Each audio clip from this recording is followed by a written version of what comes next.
Ora, muito boa tarde, e cá estamos para mais uma das sessões do Livro do Oeste. E eu devia ter um microfone. Está aqui. E tenho. Ora bem, esta conversa recebeu por título Uma Vida Não Me Chega e, portanto, convidei mais 3 pessoas para ajudar a preenchê-la. Vou passar a apresentar os meus convidados antes de mais.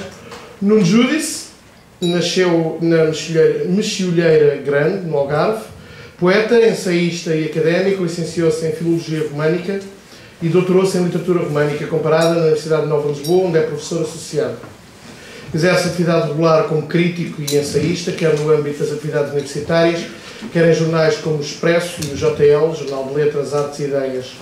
Foi diretor da revista Tabacaria e dirige atualmente a Colóquio Letras, publicação da Fundação Carlos Gulbenkian. Dedicou-se em particular aos estudos anterianos sobre o modernismo português, tendo participado em edições facsimiladas das revistas Portugal Futurista, Centauro e Sudoeste, editadas pela Contexto. Foi o responsável pela língua e cultura portuguesa na organização do Pavilhão Português, na Exposição de Sevilha de 92, bem como pela área de literatura na Sociedade de Portugal Frankfurt em 1997. Exerceu também funções de conselheiro cultural em Paris. O seu primeiro livro de poesia foi A Noção do Poema, em 72. Publicou obras como A Partilha dos Mitos, A Condescendência do Ser, Enumeração de Sombras, Um Canto na Espessura do Tempo, Meditação sobre Ruínas, O Movimento do Mundo, o ABC da Crítica ou o mais recente, A Implosão. Foi galardoado com diversos prémios como o Pen Club, em 1925, Prémio Dom Dinis da Fundação Casa de Mateus em 90, Prémio da Associação Portuguesa de Escritores em 94 ou o Prémio Nacional de Poesia Ramos Rosa em 2007. E recebeu ainda o Prémio Rainha Sofia da Poesia Ibero-Americana o ano passado, em 2013.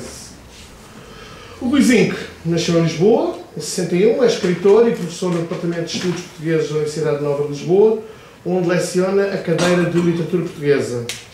Apresentou tese de mestrado sobre José Vilhena e defendeu em 98 a primeira tese de doutoramento sobre banda desenhada a ser apresentada em Portugal. Em 1990 foi leitor de português na Universidade de Michigan. Em 84 publicou Pornex, a partir de uma exposição sobre pornografia que promoveu quando ainda estudante universitário. Estreou-se como ficcionista em 86 com o Hotel Lusitano e desde então publicou cerca de 3 dezenas de obras entre ficção, ensaio, literatura para a infância, BD ou teatro. Recebeu o prémio do Pen Club Português pelo romance Dádiva Divina, em 2005, e representou o país em eventos como a Bienal de São Paulo, a Feira do Livro de Tóquio ou o Edinburgh Book Festival. Com o António Jorge Gonçalves criou as novelas gráficas Rei e A Arte Suprema. Entre os seus livros encontram-se títulos como A Realidade Agora a Cores, O Suplente, Os Surfistas, Dádiva Divina, A Palavra Mágica, A Espera, O Aníbal Leitor, O Destino Turístico, O Amante é Sempre o Último a Saber, O Luto pela Felicidade dos Portugueses, um conjunto de crónicas nascidas nas páginas da revista SOS Saúde, A Instalação do Medo, levado aos palcos em encenação recente de Jorge Listopado, e já em 2014 a Metametamorfose e Outras Formosas Morfoses. Por último, o Pedro Guilherme Moreira, nascido no Porto em 69, chegou com 7 anos às mãos da professora Laura sem saber fazer contas de dividir. Ela ensinou e ele pagou-lhe com uma fábula. Aos 11 anos, entre rapazes de 16 e 17, empatou o primeiro lugar dos Jogos Florais da escola com um rapaz de Dulce, hoje um conhecido político. Aos 13, perdeu para o mesmo menino, mas levou o segundo e terceiro prémios. Aos 16, ganhou, porque o menino político entrou na universidade. No ano seguinte, entrou ele na de Coimbra e andou com Torga no Trolley 3, mas nunca se falaram. Profissionalmente, foi um dos primeiros advogados a ganhar o Prémio Lopes Cardoso, com um artigo publicado primeiro na prestigiada revista da Ordem dos Advogados e depois em livro. Aos 25, decidiu publicar apenas aos 40, porque queria saber e escrever mais. Em 2012 foi agraciado com o Prémio de Poesia do Museu Nacional de Imprensa. Amanhã do Mundo é o seu primeiro romance, a que se segue, já em 2014, Livro Sem Ninguém. Ora bem, vocês de alguma forma, nos vossos livros mais recentes, convocaram de facto outras figuras, outras pessoas para preencherem esta necessidade de inventar vidas, não é? No caso do Zinc, começas por utilizar logo figuras de outras ficções, quer do Becker, quer do Kafka. No caso do Nuno, uma situação mais ou menos estereotipada, que quase poderemos estar num palco a assistir a uma apresentação de arquétipos de algo que depois se vai perceber do que é que estamos a falar. No caso do Pedro, um livro aparentemente sem figuras humanas que nos é contado pelos objetos e pelas casas. Querem, se calhar, numa primeira ronda, fazer um bocadinho uma síntese do que é que são estes trabalhos nesta perspectiva? Não sei quem quer começar. Sim, Implosão foi um livro que eu escrevi partindo, enfim, daquelas grandes manifestações, ou sobretudo daquela grande manifestação na altura, acho que da TSU, já não sei bem, há 2, 3 anos, e portanto foi pôr em cena participantes nessa manifestação, que eram pessoas mais ou menos da minha geração e que vão a um velório de uma figura que eles não sabem quem é que está dentro do caixão, uma figura feminina, perguntam, enfim, se era uma mulher que conheceram, por quem se apaixonaram na altura da faculdade, ou se é pátria, enfim, portanto há assim uma hesitação. Mas o ponto de partida para esse texto, no fundo, é reescrever a mensagem, atualizando a mensagem ao marinheiro, do Pessoa. Portanto, é aquela situação das veladoras que estão a falar. E é um texto em que, no fundo, põe em cena, enfim, este contexto que nós estamos a viver e depois também, evidentemente, denunciando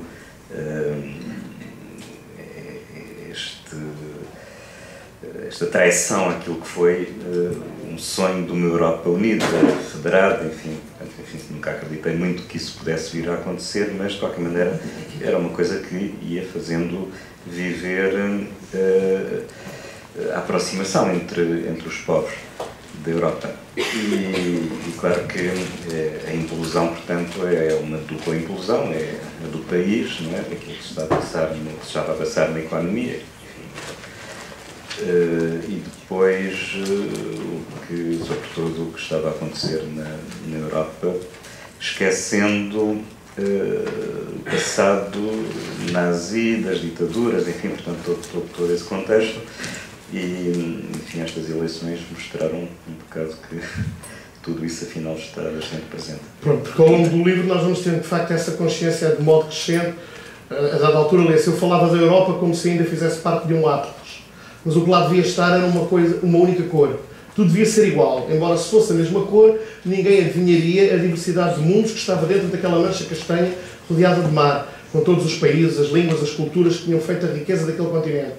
Esta questão da Europa ser una, mas para ser una ter que ser diversa, é algo que também está muito presente nesta narrativa, não é? Sim, portanto é manter, enfim, a Europa também só faz sentido pela diferença das línguas, das culturas, e quando eu vejo hoje, enfim, ainda para a semana vou ter umas reuniões na faculdade porque querem agora fazer cursos de pôr-nos a falar em inglês nas aulas, não é?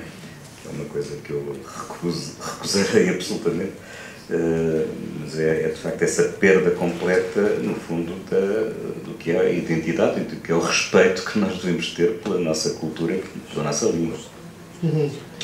Rui, no teu caso, tu colocas aqui uma série de contos.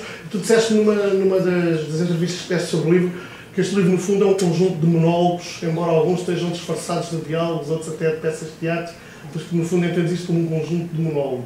Bom, quer dizer, eu vou variando, eu sou aquela pessoa que está sempre a correr atrás do prejuízo. E depois vou justificando o resultado. Portanto, eu sou uma espécie de Tosé Seguro da literatura portuguesa. Quer dizer, portanto, passo a vida a ter vitórias de tiro. E, portanto, digo muitas coisas sobre os livros. Agora posso dizer mais uma outra, que é... Este livro está muito ligado ao teatro, ou seja, quase todos os textos deste livro podem ser teatro. Há um mesmo que é teatro, ou seja, começou nos palcos antes de ser posto no texto. Mas é este livro que eu estava a achar graça, porque eu tenho prometido uma viagem a Tóquio a quem consiga pronunciar o título sem errar e tu não a ganhaste. Isto é ótimo. Portanto, quem vai a Tóquio sou eu na segunda-feira. Pronto. Mas Se tiveres mais tempo para treinar. Porque é a metamorfose e a transformose. É um trava-línguas, que é também outra coisa que eu sou. Sou também, além do Tosé Seguro, o trava-línguas da literatura jovem. E tão jovem que já não sou jovem. Quer dizer, já não fico bem de mini saia.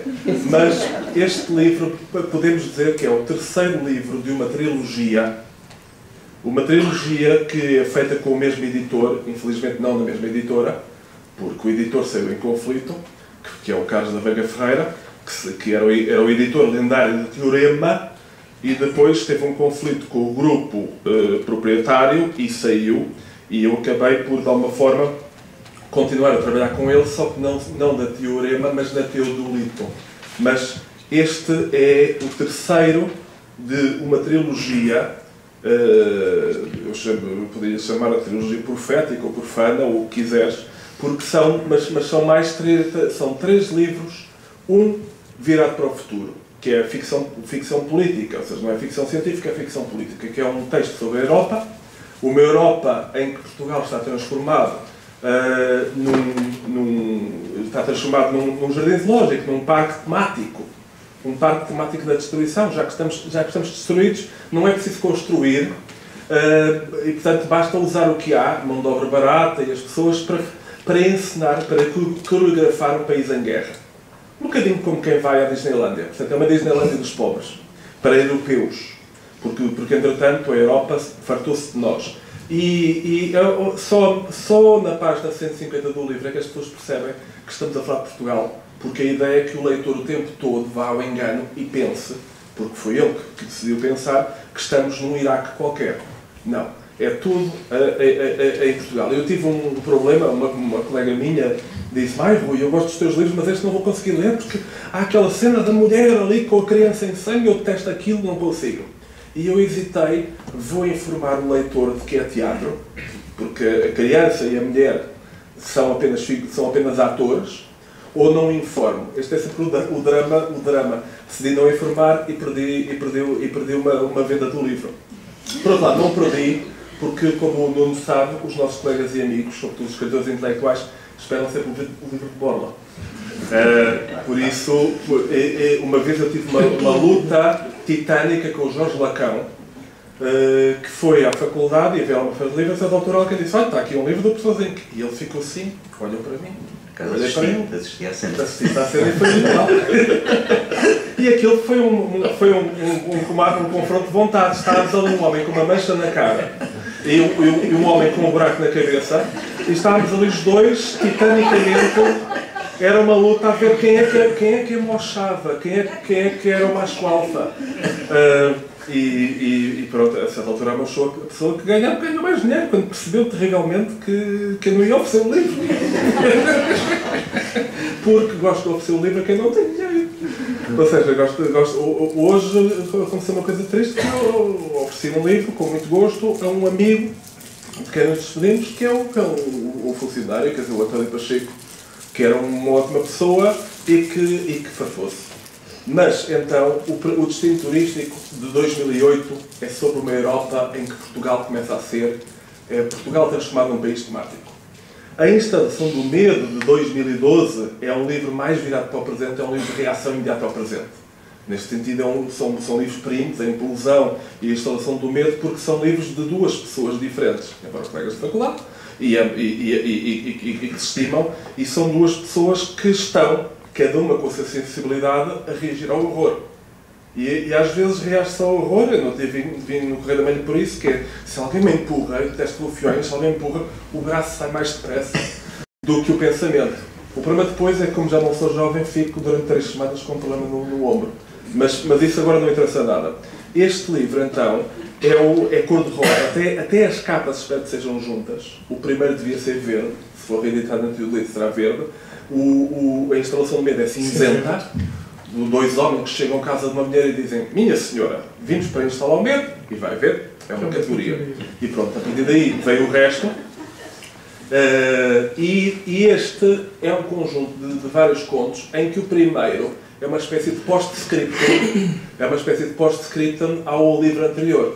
Ou seja, o primeiro quase que continua, só percebemos no fim, mas é um Gregor Samsa. Eu já estou a ocupar muito tempo, mas depois a seguir que é um Gregor Samsa da Metamorfose. Como vocês sabem, é um livro que faz 100 anos, que foi um conto que faz 100 anos, no próximo ano que foi publicado. Portanto, a prova que eu sou avançado para o meu tempo é que eu estou a publicá-lo em 2014 e não em 2015. Portanto, significa que há pessoas na Europa, em Portugal, que pensam mais para além do que a Europa. Mas o Kafka é para mim o conto fundamental do século XX, que é um homem que acorda transformado em barata. E o único problema dele não é que horror, tenho patitas, é como é que eu vou pôr as calças, tenho que ir para o trabalho. O meu patrão vai ficar chateado comigo. Portanto, é um homem que é transformado em inseto. E por acaso o Kafka era judeu e estava a prever o futuro sem o saber, porque daí a 15 anos haveria de facto uma grande parte da população europeia que seria tratada como insetos, como parasitas, como coisas excedentárias, como pesos excedentários. E, portanto, o conto aqui é um conto português, esse primeiro, em que o Kafka, o Gregor Samsa, acorda e descobre que não se consegue transformar em barata. Ou seja, é ainda mais dramático.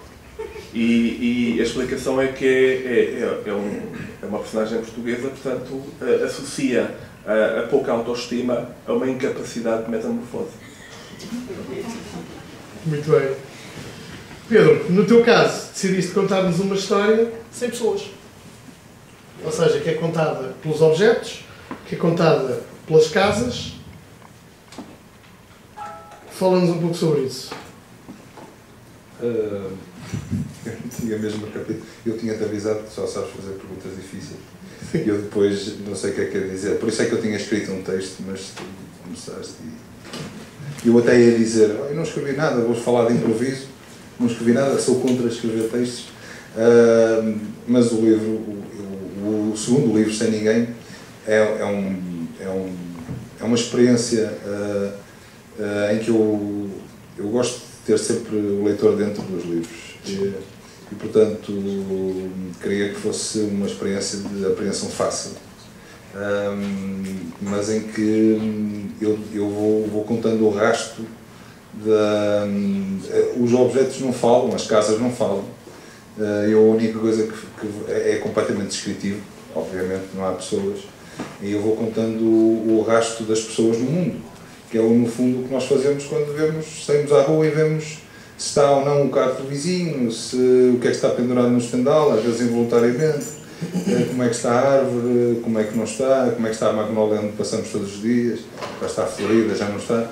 E portanto há 6 casas, são 7 casas, não é?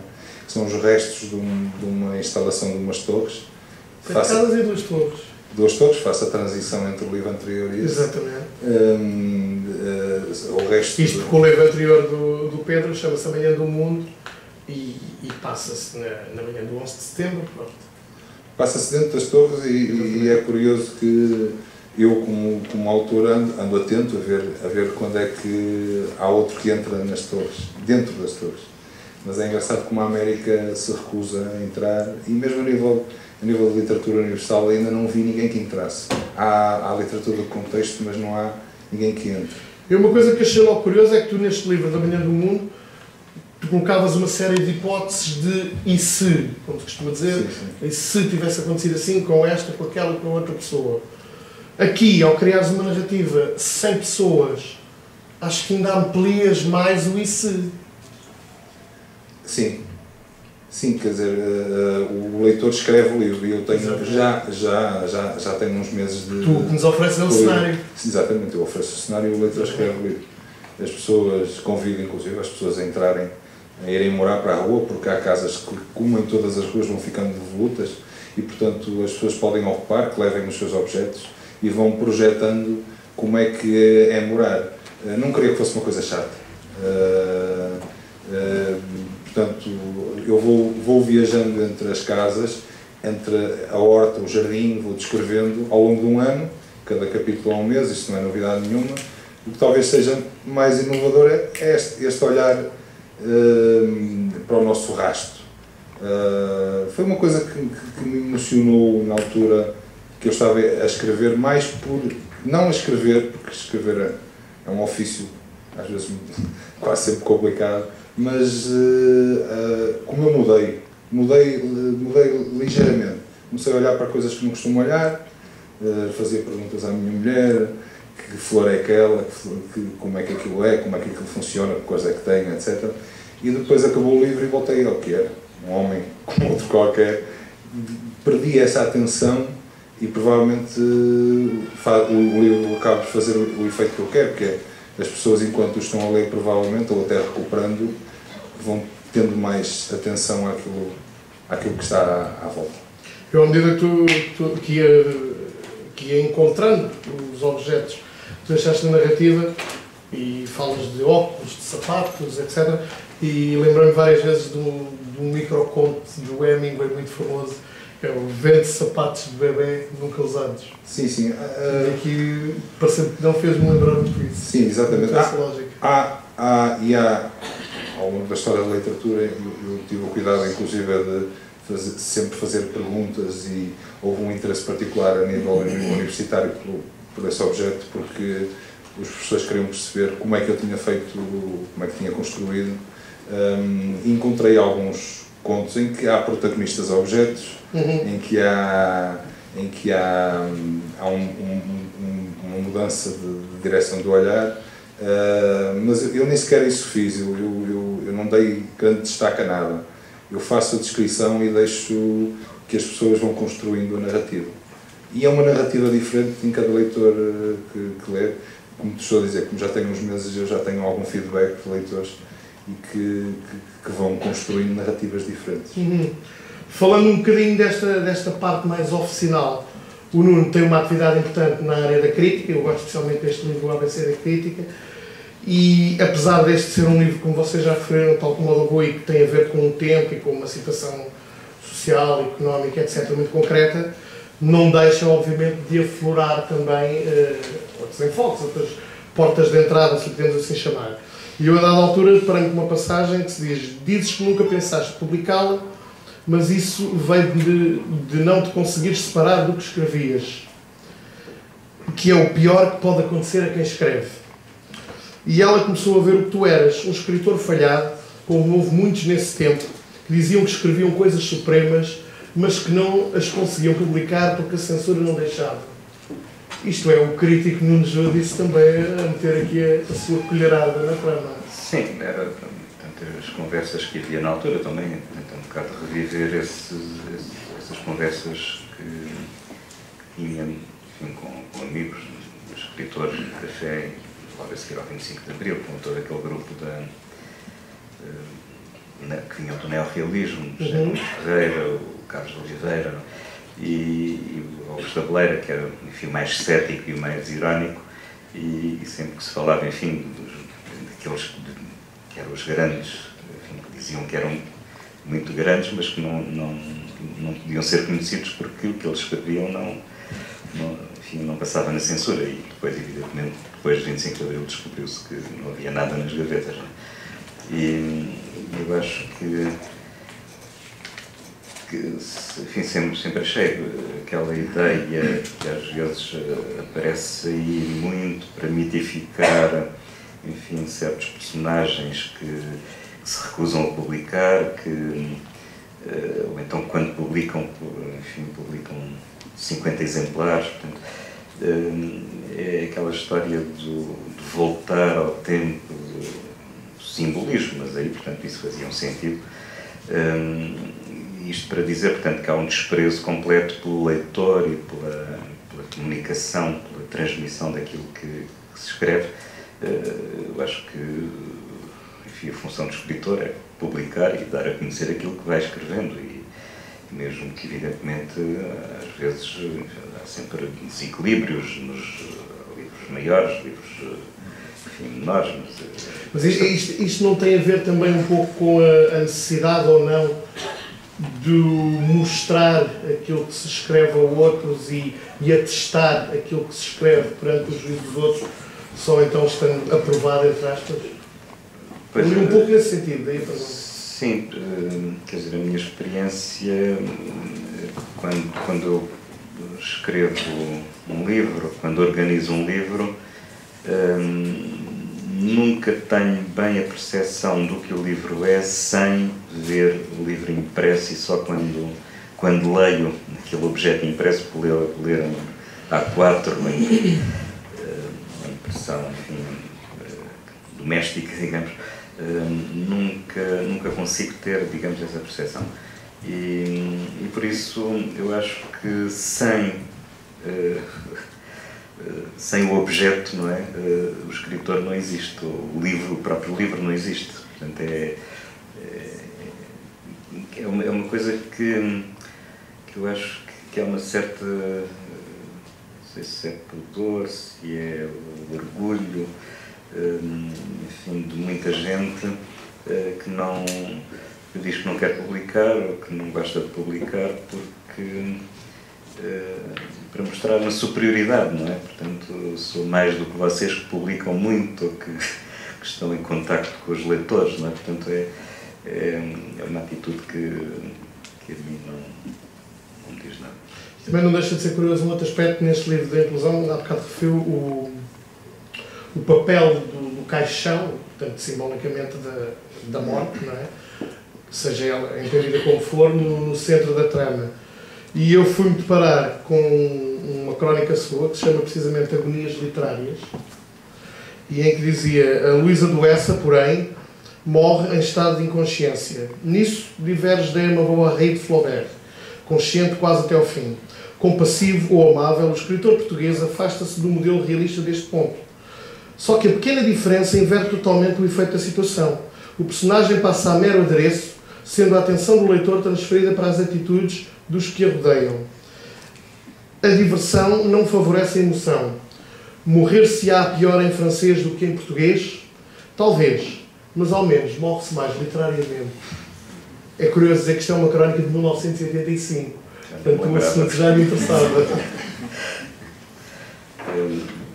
Sim, um grande teórico de literatura, do imaginário, que era Gilbert Durand, uma vez a falar dos meias do Eça de Queiroz, ele dizia que só em Portugal, enfim, com esta luz, com o prazer da vida que ela transmite, é que um livro tão dramático, depois de incestos e de problemas terríveis, amorosos e outros, é que o livro acaba com dois personagens a correr para apanhar um elétrico, não é? Que é os meias. Quando em França, evidentemente, a literatura francesa acabaria na guilhotina, enfim, nessas situações do Stendhal. Portanto, eu acho que nós temos, apesar de tudo, essa qualidade de desdramatizar, de dar um certo... O que é fato é que uma imagem tão banal como duas personagens que atrás de um elétrico, toda a gente sabe do que é que falamos do ainda o apanhamos e da força que ganhou, claro, em toda a interpretação. Não é? Se calhar não era assim tão banal como isso. Arrisco a dizer. Bom, se calhar o Essa também já estava um bocado farto dos meias e queria acabar aquilo, não é?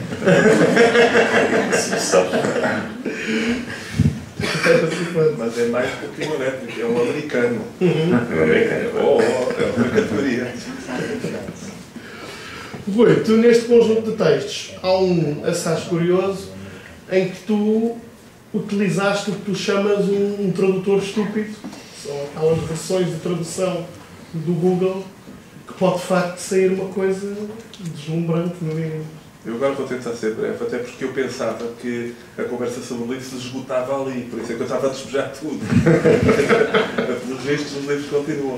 É uma brincadeira, mas é uma brincadeira que eu gosto, porque cá está, quer dizer, neste caso, nós só nos conhecemos agora, mas quer dizer, é um bocadinho como há os jornalistas, os escritores jornalistas, Saramago, Garcia Marques, e, neste caso, nós somos escritores cuja profissão é também pensar a literatura. o que nos trama, tal como os jornalistas se tramam, nós também nos tramamos às vezes. Portanto, eu penso a literatura. Isto é a minha profissão. E o tal livro que fizeste a bondade de mencionar, toda a gente ficou alerta, o Pornex, o livro, baseado na exposição de pornografia, dito assim parece que sou um tarado, mas a verdade é que fez agora 30 anos. E fez agora 30 anos que essa exposição foi feita e era uma provocação. E eu tinha nesse livro, tenho nesse livro, que nunca mais foi reeditado, tenho nesse livro um conto, uma conferência e um conto. E depois colaborei na estrutura do livro. Portanto, mas foi reeditado por ser um livro da ETC. Depois, a ETC claro, onde o Nuno também publicou. Ainda há 3 dias encontrei um livro do Nuno da ETC lá em casa da minha mãe. Portanto, mas o que acontece é isto, é que eu nesse primeiro texto de há 30 anos, eu já fiz esta brincadeira que é fazer o conto, era um conto pornográfico, tinha que ser, desculpa, e depois fazer a análise psicológica do conto. E eu gosto disso, ou seja, gosto dessa dança entre o fazer uma coisa estúpida, que se chama arte, e o fazer uma coisa inteligente que se chama crítica literária. Portanto, é um bocadinho... E aí é uma máquina narrativa, porque eu tive vários mestres. Eu não fui aluno do Nuno, mas tive aulas com o Nuno. Ou seja, o Nuno deu um módulo de aulas numa turma em que eu estava, e falar de pessoa, e era luminoso. Mas depois tive mestres literários, como o Italo Calvino, talvez daqui a bocado venha à barda, com as Cidades Invisíveis. O LIPO, que é a Oficina de Literatura Potencial, um grupo francês, internacional, com o Raymond Queneau, que escreveu de 100 maneiras diferentes a mesma porcaria de uma história trivial. E, portanto, é aquela aplicação daquele momento do Cyrano de Bergerac, que é o indivíduo que diz: tens o nariz muito grande. Muito grande, não pá, mas podias ser mais criativo. Podias usar o estilo hiperbólico, pá, desviou o nariz que há um barco no Tejo que quer passar. Epicurista, etc, etc, etc. Epigrama, o teu nariz grande. Pronto, este tipo de coisas. E portanto, é a aplicação desse jogo estilístico. E aqui, esse conto, é simplesmente isto. É based on a true story, como tudo o que eu escrevo. E aí podemos ir para isso. Eu tive uma conversa, estava em Toronto, que é um bocado parecido com os Estados Unidos, e eu, sempre que eu vou à América, sinto-me logo mais inteligente. E mais magro. Mas então eu estava lá e há um amigo meu, juro-vos, que me telefona para este magnífico Samsung Note via o Viber e que se me queixa de um problema. É um amigo americano que tem uma namorada ucraniana e aquilo vai mal, a namorada é um pouquinho mais jovem, e eu estou a dizer, opá, isto, aquilo e tal. Depois eu não tinha nada que fazer e fui para o quarto. E de repente decidi fazer uma história baseada no nosso diálogo, introduzindo apenas uma variante, que é, eu em vez de ser o amigo genuíno dele, sou uma espécie de Iago. É Otelo apaixonado por Desdémona, com um problema com Desdémona, e de repente há um Iago que está a dar conselhos, mas não se percebe se está a dar conselhos, por que razão é que está a dar conselhos. E é uma coisa que para mim é muito fácil, é imaginar-me fazer sacanizes. Como na vida real sou um santinho, nos livros o vilão sou sempre eu, por isso é que as pessoas nunca pensam que... Mas é autobiográfico, o tipo que faz maldades sou eu. E então o que acontece é que eu escrevi aquilo. Primeiro escrevi aquilo em inglês, porque o diálogo foi em inglês. Frases curtas e tudo mais, mas sem intenção nenhuma de publicar, apenas porque estava a entreter-me. E depois achei graça pôr aquilo no pior dos tradutores, que é a máquina do Google Translator. Que eu já tinha feito há uns tempos, por vaidade, certeza que todos nós já fizemos, que é, eu às vezes vou ao Google pesquisar-me e vem lá uma crítica, não sei quantos, de um país qualquer esquisito, como eu não percebo a língua, ponho no Google Translator. E saem coisas fantásticas. Saem coisas mesmo fantásticas. Rui Zinc é livreiro, fantástica. Debe, fonte. E então, de repente, eu disse, se eu fizer isto com o meu texto, e a grande lata, a grande inovação mundial, não é em ter feito isto. A inovação mundial é em ter tido a lata ou a estupidez para publicar isto num livro. Tu referes a isto como vários modos de falar errado. Mas é... E sai uma coisa muito engraçada. Porque de facto cada uma das frases que sai mal traduzida não sai traduzida da mesma forma. Não sai, ainda por cima às vezes vê-se que vai para o modelo português, outras vezes vai para o modelo brasileiro, às vezes cumpre o acordo ortográfico, outras vezes não cumpre. Quer dizer, e para mim é um texto muito engraçado, feito com uma coisa que eu gosto muito, que é a imaginação zero. Porque eu sou contra a imaginação, acho que a imaginação é para os idiotas. Quando, de facto, a Metamorfose do Cavo, que era um livro fascinante, que eu pensava que era muito imaginativo, que era uma invenção genial, e foi a primeira vez que eu fui a Praga, arranjaram lá um quarto num hotel, para aí 3 ou 4 dias antes, e o hotel era num bairro, enfim, tipo Pontinha, uma coisa assim. Na recepção havia meia dúzia de tipos assim com um ar um bocado sinistro, e depois levaram-me para o quarto. Chego ao quarto, enfim, também nada de especial, mas a primeira coisa que eu vejo era uma barata no chão. Portanto, o Cavo que eu estava lá.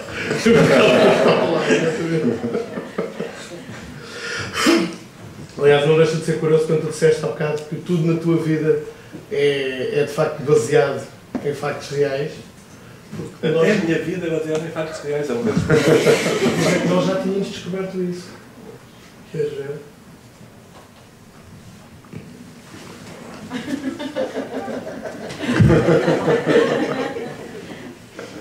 Foste tu que colocaste na internet, portanto. Muito bem. A dada altura, nesta história sem personagens, tu evocas uma música, o Violino de Cigano, para falar de uma das casas e da comunidade que a habita. E achei curioso porque é que foste buscar aquela música. Aquilo é uma música que surge num filme do Pasolini, o Mamma Roma, um filme já com alguns anos, mas onde também há uma enorme melancolia, uma quase tristeza, não é, da relação entre a mãe e o filho. E fomos depois então descobrir de onde é que vinha essa música que eles dançam no filme. Mas antes gostava que me explicasses porque é que foste buscar essa música. Eu devia te castigar e não responder à tua pergunta, não é? Era justo, era justíssimo. É fácil de responder, precisamente porque... mas depois queria falar um bocado do que o Nuno e o Rui tiveram a falar. Para mim é importante eu fazer um bocadinho da história da minha experiência em relação ao que eles disseram. Isso para mim é fácil, não é? Se eu estou a escrever um livro sem ninguém, tenho que ter objetos, músicas fortes, escolhidos, não é? O violino cigano é obviamente o objeto que dá voz aos ciganos. Os ciganos que ocupam uma casa, não é, de forma ilegal, e portanto o violino percorre o livro dando voz aos ciganos. Portanto, essa imagem forte do Pasolini e a própria música que penso que está citada 2 ou 3 vezes ao longo da sua nossa obra. Curiosamente, de hoje a uma semana vai ser mesmo dançada e tocada ao vivo no espetáculo que eu já te falei do grupo de teatro que vai fazer em torno do livro. Portanto, essa e a Lenda das Rosas, e está lá a Lenda das Rosas também o poema de Linhares de Barbosa, que eu acho dos mais bonitos poemas que há, não só na música, mas em bruto. É um poema simples. Mas pelo menos o Violino de Cigano nós vamos ter a oportunidade de vos mostrar o que estamos a falar. E a continuación, el gran Joselito va a cantar a honor del respetado público una canción de nuestro país, Violín Cigano.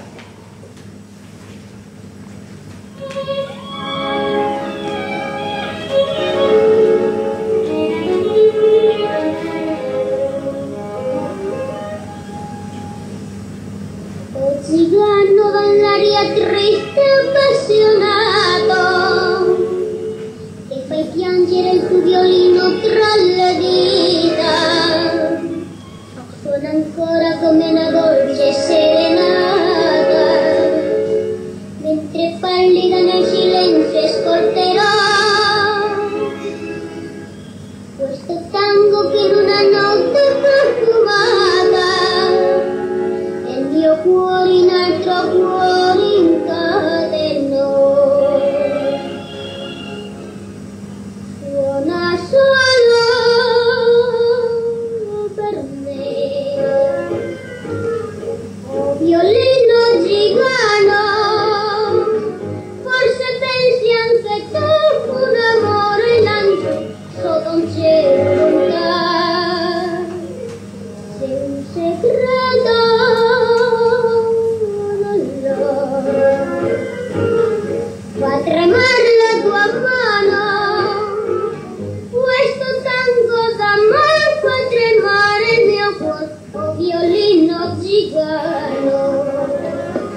piano. Oh violino gigano.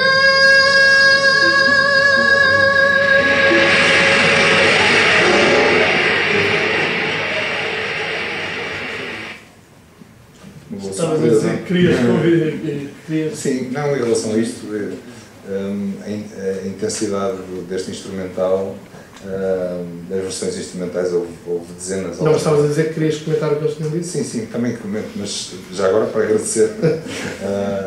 E eu, em escrita, isto transportou-me sempre para... Ou seja, estava sempre a ouvir esta melodia, também esta versão, enquanto estava a escrever sobre os ciganos. Não, o Nuno ter falado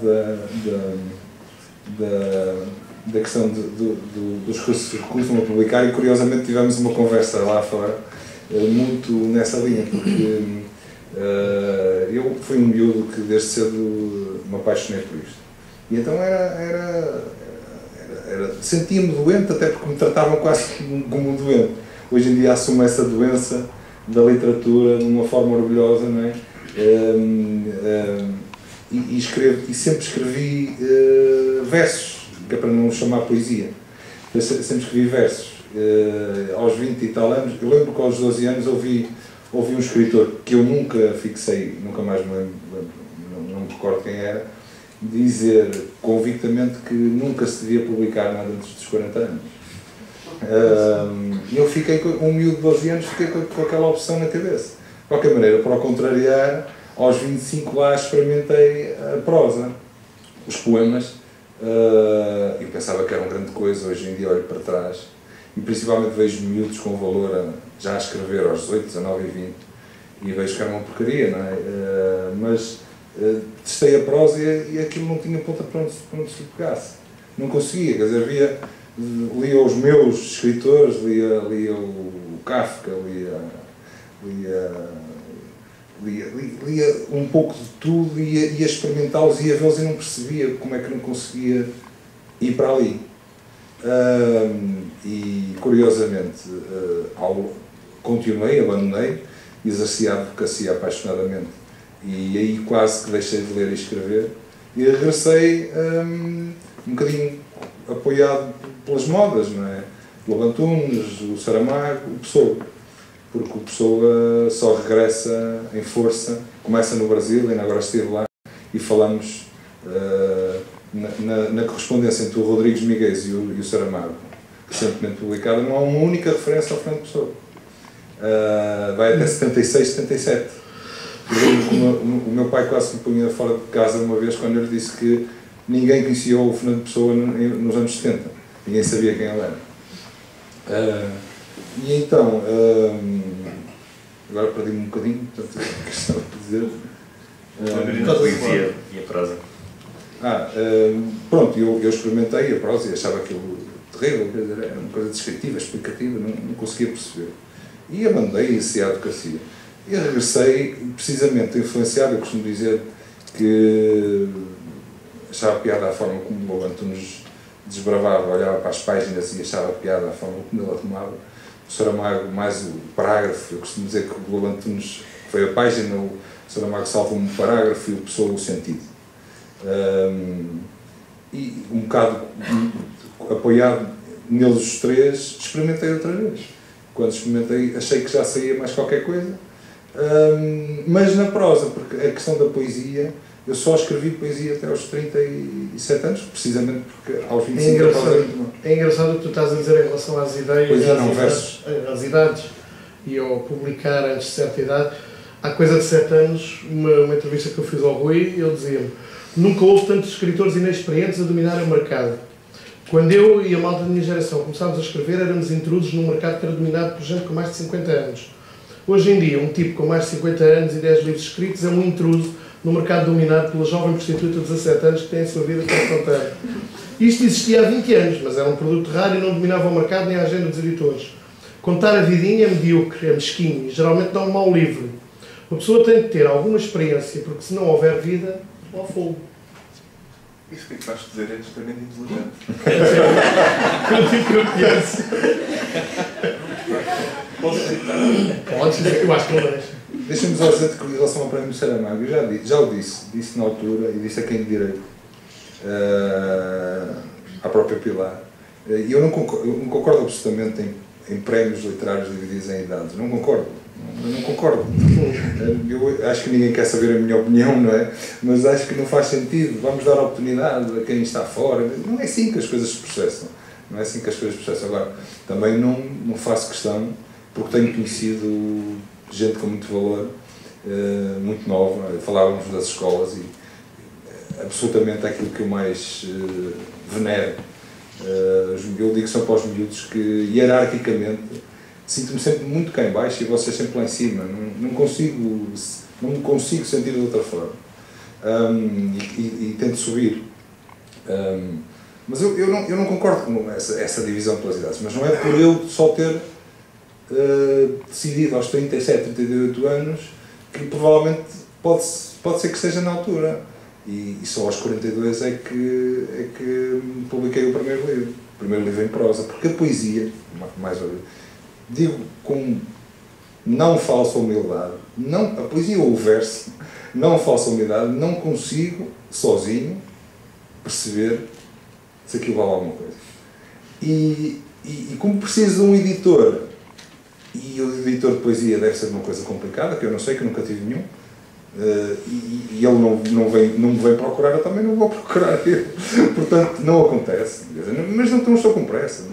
E não deixa de ser curioso também a validação, digamos assim, que surge por fatores externos ao corpus da escrita. Quer dizer, há uma passagem neste livro do ABC da Crítica em que o Nuno se refere a autores sem obra de relevo, mas que pelas razões episódicas de uma vida infeliz, de perseguições, suicídio, doença, traumatismos psicológicos, tornaram o que escreveram interessante para esses escadores de fé diver, que depois querem à viva força que todos os que escrevem se deixem nortear pelos mesmos parâmetros psicologicamente de psicologia aleatória ou de comportamento marginal. Ou seja, é mais o folclore, passa a expressão, sim, do que propriamente o cerne de escrita.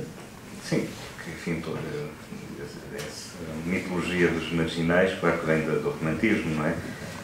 Mas depois foi muito praticada pela geração beat,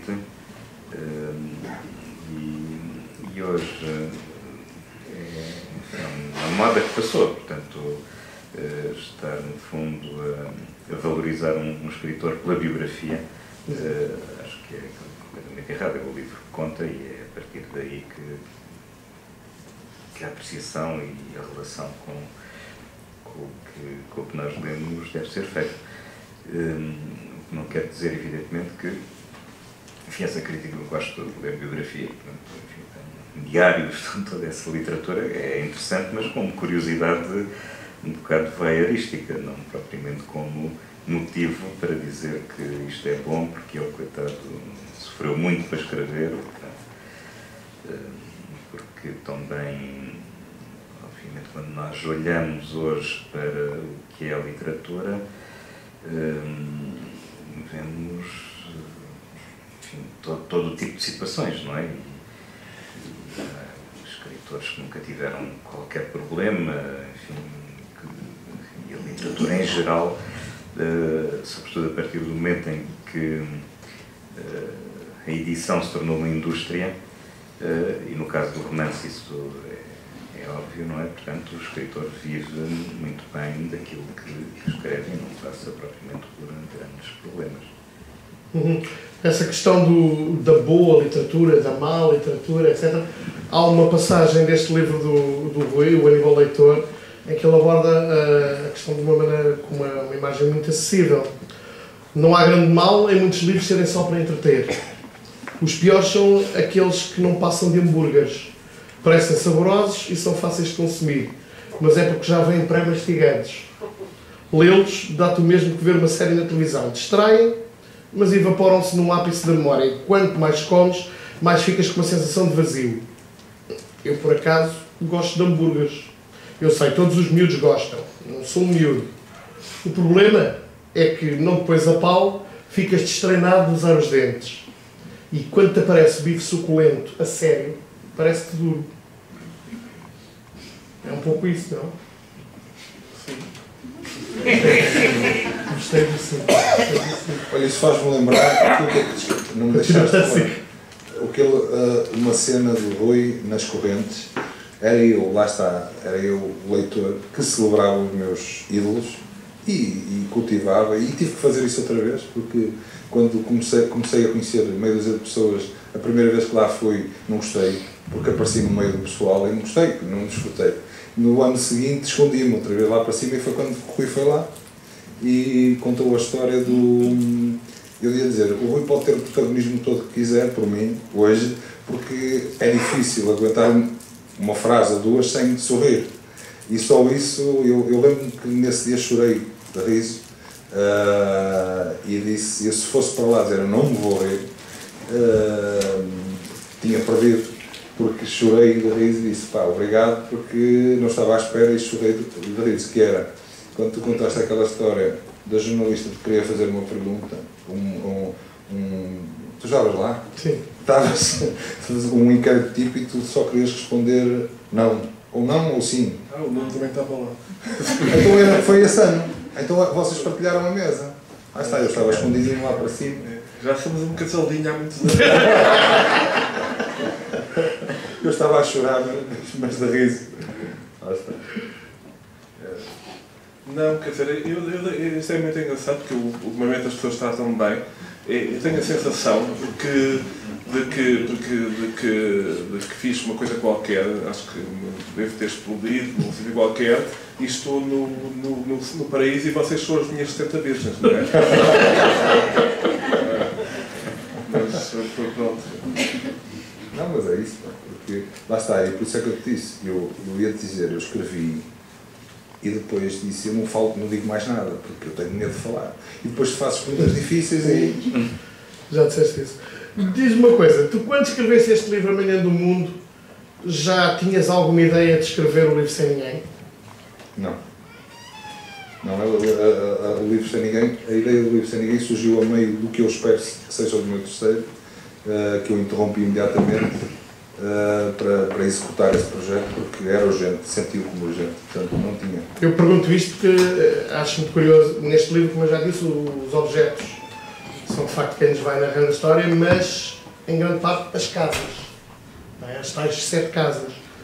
E há um período que, neste Amanhã do Mundo, em que tu escreveste: é possível que das cidades e das casas nas cidades desapareçam as pessoas e morram as casas e morram as cidades, mas de dentro das pessoas nunca desaparecem as suas casas ou as suas cidades, e haverá sempre uma memória para convocar. E eu parti desse parágrafo. Lembrei-me disso quando... Não, porque embora não tivesse a pensar escrever, precisamente quando a ideia surgiu, eu regressei a esse parágrafo, quando quando entro na fase final do caos do 11 de setembro, desse dia, não é? E escrevo esse parágrafo. Sim, esse parágrafo tem muito a ver com o livro seguinte. Eu posso meter a colherada, eu acho que isto tem a ver com uma coisa que nós estávamos mais ou menos a falar desde o princípio, que é a arte poética e aquilo que o Nuno disse, que é a diferença entre o projeto de escrever, entre a genialidade, que aliás o EGA tem essa genialidade nos maias, a genialidade do projeto e a realidade comezinha do mostrar. Isto é, quando nós nos mostramos, quando nós publicamos um livro, o livro é o que é.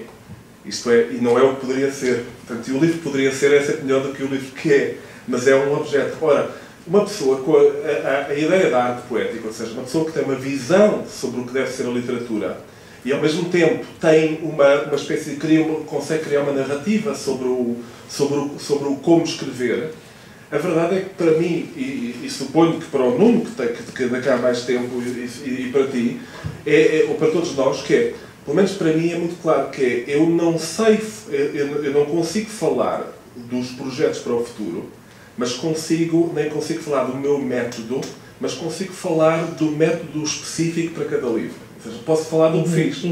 E aí o que é engraçado é que de repente nós descobrimos um fio condutor. E esse fio condutor está lá porque a tal procura da voz tem um lado de esforço, como tudo na vida deve ter um lado de esforço, mas deve ter um lado de aceitação. E o escritor é aquele que tenta imitar os seus modelos, ou seja, tenta escrever a eles. É assim que se começa a escrever, não vejo outra maneira, admirando o Cristiano Ronaldo, e depois compreendendo para o que é que dá o nosso corpo. Isto é, nós escrevemos com o nosso corpo.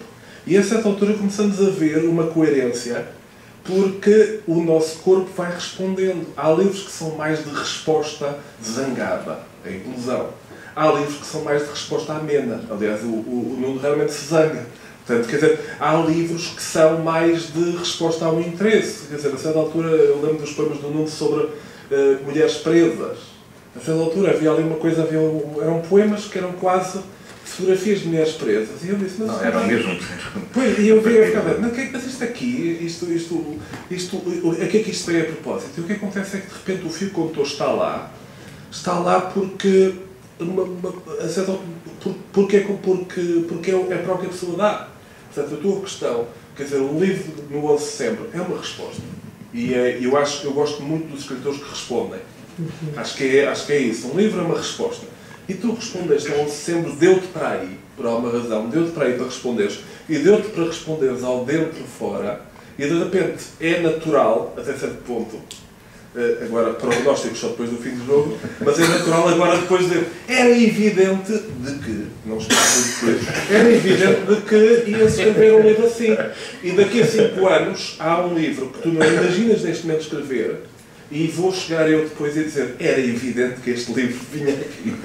Porque a verdade é que, se nós formos minimamente autênticos, e esse é o que, quem dá o que pode, a mais não é obrigado, nós damos o que podemos. E aí toda a megalomania não só é permitida, como é um bom combustível. Isto é, Deus nos proteja dos escritores que dizem assim, se calhar não sou grande coisa. Começa logo por ser um aldrabão. O que não é mau, porque o poeta é um fingidor, mas o problema é que esse tipo de aldrabice pública fica bem num discurso político. A verdade é que a megalomania e a sensação de que isto vai ser é combustível. Depois convém ter uma válvula de escape a dizer se calhar não. Quer dizer, se calhar eu penso até hoje, e tenho várias pessoas que pensam o mesmo, que eu sou não só o maior escritor português de hoje, mas o maior escritor português de sempre. Aliás, a Carlsberg copiou o slogan. E pelo menos na cabeça da minha mãe, ela estava-me sempre a dizer, então, mas foi este idiota que ganhou agora o Nobel, então e tu? Portanto, pelo menos na cabeça está ali sempre a espicaçar-me. Aquilo não é uma mãe, aquilo é a senhora Macbeth. E a verdade é que nós, ao mesmo tempo, tentamos pôr o nosso melhor e tentamos acrescentar um ponto, que é uma missão enorme, no mar de literatura acrescentar um ponto, seja formal, seja em termos de conteúdo, seja em termos de perspectiva, que é a tua ambição, e depois há a válvula de escape que é, olha, se calhar não consegui, mas isto tem tudo a ver com as cidades invisíveis, que é aquele livro maravilhoso do Calvino, que para mim é um livro que, se não leram, leiam, porque só a estrutura, só olharmos para o índice, já fica uma pessoa a babar-se, é uma espécie de mapa do tempo. E então, é um conto, é um livro feito de descrições, que é a parte mais chata da narrativa, é a parte mais chata em qualquer livro, mas são descrições de cidades. E são descrições de, vamos dizer, 100 cidades. São pequenos textos de 2 páginas sobre 100 cidades, a descrever 100 cidades diferentes. E depois, pelo meio, há uns diálogozinhos pequeninos, assim uma páginazinha apenas, em que nós percebemos que aquelas cidades que foram mostradas estão a ser descritas por Marco Polo ao Kublai Khan. E vai sendo, e há uma cidade que é só carros, há uma cidade onde se vive só de noite, há uma cidade que cada vez que damos um passo na rua podemos ser assaltados, há uma cidade onde é festa todos os dias, há uma cidade onde as mulheres são lindíssimas, começar pelo nome, Pandora, há uma cidade suspensa, há uma cidade que é só jardins, há uma cidade que é só poluição, e a certa altura o Kublai Khan começa a desconfiar que o Marco Polo não está a descrever as 100 cidades por onde passou, mas está a descrever uma só, a sua cidade natal, que é Veneza, na qual está o mundo inteiro contido. E este livro, para mim, é uma espécie de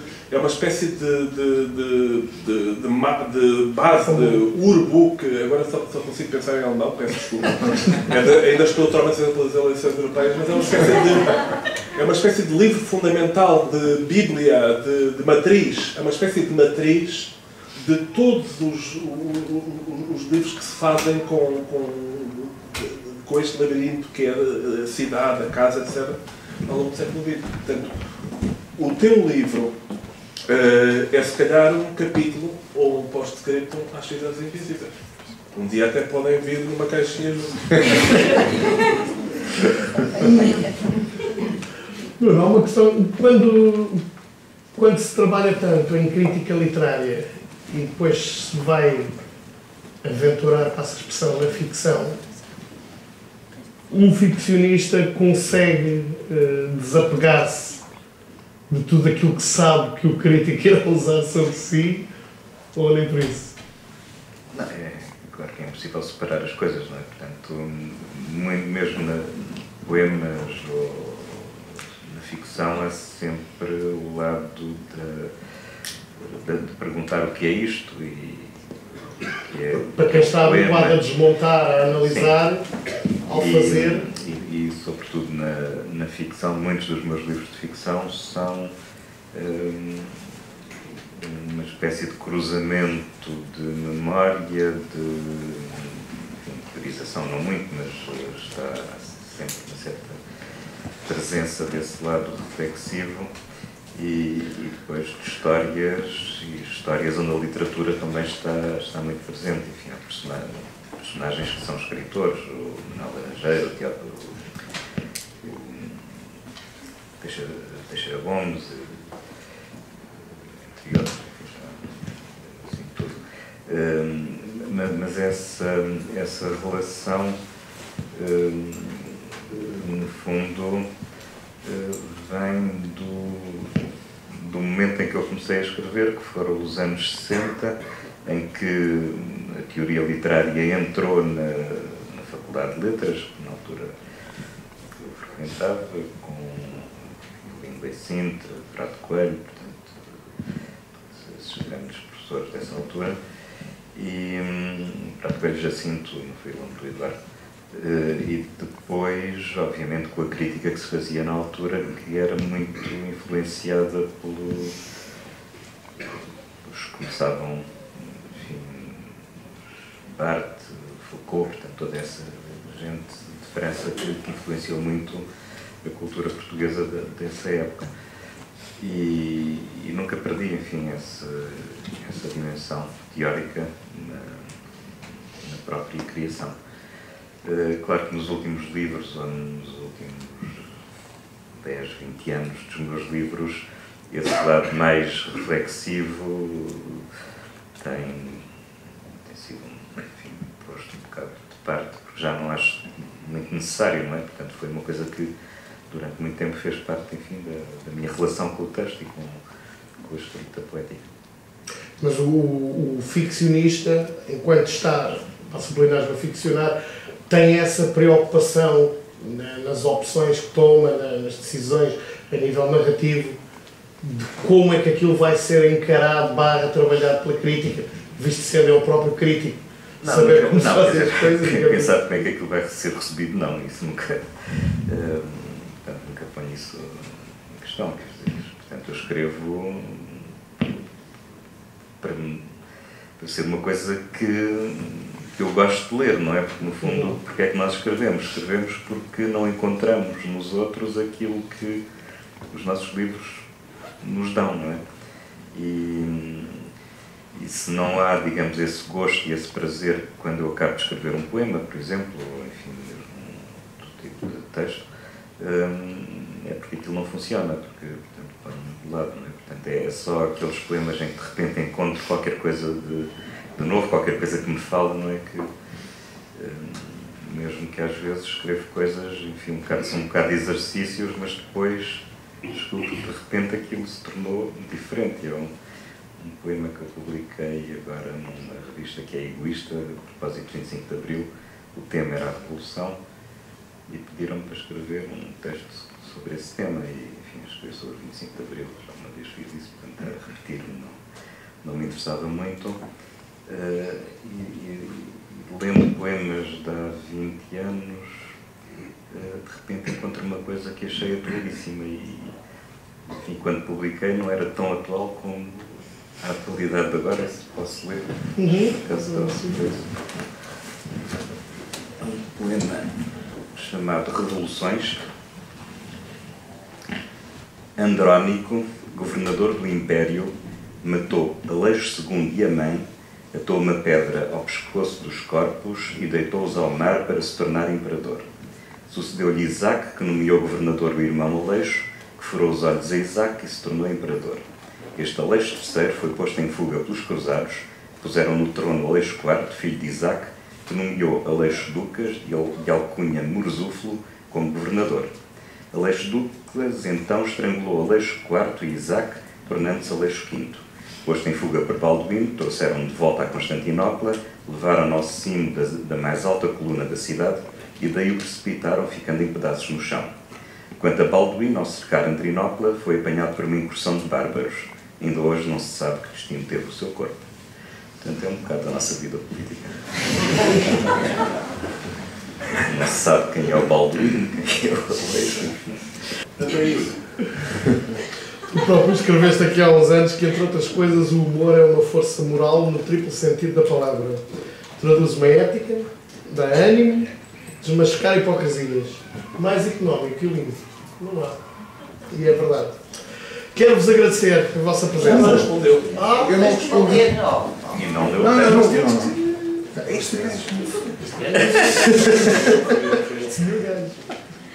Eu pegando, para responder à pergunta, para responder à pergunta que me foi feita, eu estive a escrever isto durante esta sessão. E para não ficarem nervosos, eu vou dizer as páginas todas. Portanto, página 1 de 3. Quando vi a mesa literária que me tinha calhado a oeste, com verdadeiros monstros como o Ruizinho que o Nuno Júdice, que é para não dizer outra coisa, vi, isto é lido com o sotaque do Porto, vi que não tinha a mínima hipótese de me sair bem na vida real. Resolvi então ver se me safava contando uma história de combate do meu pai para levar a literatura surreal e não real à terra de cegos. Bom, então começar. O título é O Labrego Surrealista. O meu pai é um labrego surrealista que até já se tentou de pendurar no estendal lá de casa com 50 molas, não tendo sido bem sucedido. Com efeito, ainda teve sucesso com os braços, mas fracassou com todos os outros membros. Vai daí, frustrado por não conseguir realizar instalações surrealistas, consultou a Wikipédia e embradou pelo surrealismo literário. Comprou Breton, Kafka e Cesarini, que nunca leu, e arrumou ao Café da Terra empilhado em criar um grupo de surrealistas de São Félix da Marinha, mas teve grande resistência do grupo de leitores do Jornal de Notícias e do teimoso dos Vasconcelos, que era um José Rodrigues santista fanático e que gritava para o meu pai quando via a metamorfose na mão. Uma vida não te chega para perceberes isso, Moreira, mas na minha cabem 20 Zé Rodrigues e quanto mais grosso melhor, salvo seja. O meu pai ficava furioso e saía porta fora do Café Gelo. É bom que se perceba que este nome não tem nada a ver com o Café de Cesarini, mas era gelo porque o dono do café, o Loureiro, era um forrete e não tinha aquecimento, já que o verdadeiro nome do café era Café de Loureiro. A verdade é que toda a literatura tinha que ser validada num Café de Loureiro. Um gajo ia lá e perguntava: vocês aprovam Le Chernay Bornier? E o pessoal todo repetia em uníssono: Le Chernay Bornier, Le Chernay Bornier. E todos, pelo menos 4 vezes, sentenciavam: é bom, é bom, é bom, é bom. E o Cruzeiro Seixas: Seixas, é bom, é bom, é bom, é bom. Esta era a Academia Literária do Gelo do Loureiro. Ora bem, esta história começa realmente no que aqui nos interessa, quando eu cheguei a casa e a empregada me deu o recado: seu doutor, telefonou um tal de João Moraes, o meu marido até explicou que era o selecionador de rugby, e disse que o seu doutor tinha uma mesa no oeste com o Rui Cinco, ou Cínico, não sei, e outro que é o Jusso. Jusso. Isso é verdade, não é? Ora, ao contrário do que possam pensar, eu não despedi esta empregada por causa do recado. Página 2 de 3. Foi ela que me despediu a mim e à minha mulher quando dias depois deixou escrito: decidi que estava na hora de me ir embora e que era abuso e gozo para mim que as pessoas telefonem para a casa dos senhores e deixem recados com nomes estúpidos. E enquanto eu enfrentava o drama de ficar sem empregado, o meu pai, orgulhoso, e ao Café Gelo do Loureiro obter aprovações para os meus companheiros de mesa. Não sem antes passar na livraria do Guedes, lá em São Félix, também vendeu o selo do carro e dava para pagar o telemóvel, a luz e o gás e comprar um livro de cada um. Do Luizinho que só temos o Hotel Lusitano, disse o Guedes. E só tens esse Guedes, com as páginas todas amarelas? Assim é que é bonito, pá, ora chega. E o meu pai, já à procura da pândega, que lá na Terra é sempre assim com os livros do Zinco, por acaso não tens a dádiva divina de 2005? E eu, tenho 3 ricos filhos criados a consola, com mais de 100 kg cada um. PlayStation, o mais velho pela 2, o do meio pela 3 e o mais novo pela Wii. O meu pai chegou ao café com o Hotel Lusitano, porque o Guedes não tinha nada do Nuno Judice, mas como bombeiro a providência havia de resolver esse problema. Chegado ao gelo, o meu pai teve de validar o zinco e o pessoal. Zinc? Zinc? O que é isso de zinc? Spray, não me podeis dizer à moda do norte. Tem de ser curto, seco e fininho, assim, zinc! E todos, zinc, zinc, zinc, zinc! E em jeito de aprovação, com as bocas fechadas e cheias de ar, e os queixos a dizer que sim. Muito bom, muito bom, muito bom.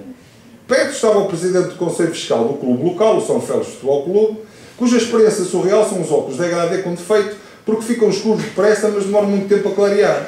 E o homem, quando entra em qualquer lado vindo do exterior, não tira os óculos porque pensa que a miopia é pior que a cegueira. Então vai contra tudo. E o Loureiro, que é o dono do café, pá, dá-lhe um cabo da mobília. E o Vasconcelos, que não grama o presidente nem por nada, prega-lhe uma galheta para ele aprender e ele abaixa e diz, está quieto, pá. Enfim, é surreal. A verdade é que quando o homem deita a mão ao meu pai, não o larga nem por nada. Nesse dia chamou, e então Moreira, já pagaste as cotas, pá? Quais cotas? Caraca, pá, as cotas de 2015, pá. O clube precisa. Ah, pá, está bem, eu pago mais tarde. Ok, está bem, mas eu quero-te falar desse sim. Epá, eu sou como tu, mais exigentalista. Anda a ler agora o Camus. Camus, disse o meu pai. Mas porquê? Tem um I e um acento? Página 3 de 3. Não, então pá, continua. Pronto, li o Estrangeiro e até gostei, apesar de me parecer que o Camus se passa no fim e como queria direitinho, apesar do Guedes da livraria me dizer que era melhor não, eu insisti e comprei o seguinte, que era o mito do chifre. E o Vasconcelos ao longe. Sísifo, pá! Sísifo! Não sejas parolo e pedante, pá! Lê o Zé Rodrigues, pá! E o Presidente, cala-te! Oh, espera lá, Moreira.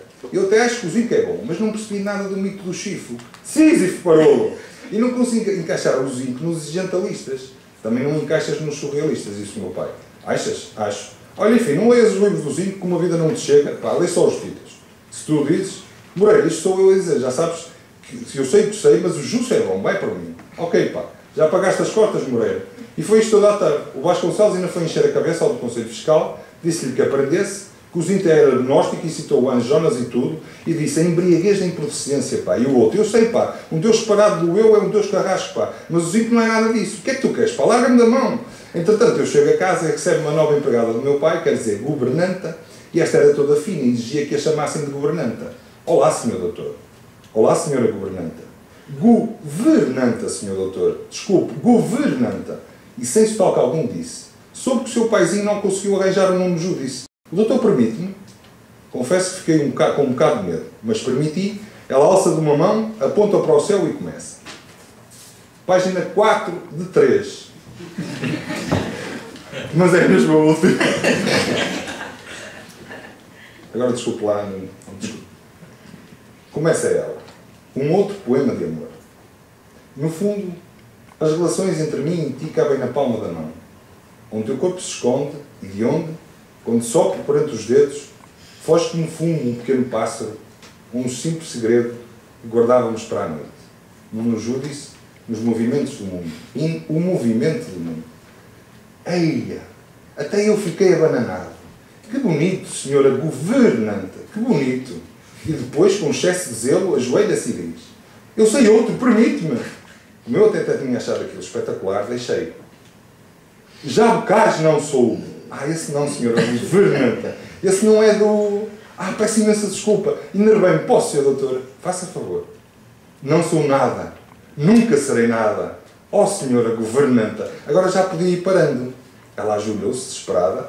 Eu tive medo que ela me despedisse como a outra e lá deixei de dizer Bocage e Campos. Com esta governante, cheguei a ter medo que o meu pai fosse perdendo gradualmente o sotaque e o surrealismo. Mas perdeu só o surrealismo. É verdade. O grupo surrealista do Gelo do Loureiro acabou. Principalmente porque o meu pai já não aturava o presidente do Conselho Fiscal, que aliás acabou internado em ortopedia piso 3 com lesões persistentes e foi processado pelo Loureiro por causa da mobília e nunca mais lá apareceu. O meu pai juntou-se ao grupo de leitores do Jornal Notícias.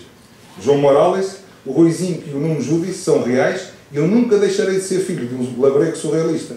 Obrigado e viva a Lourinhã.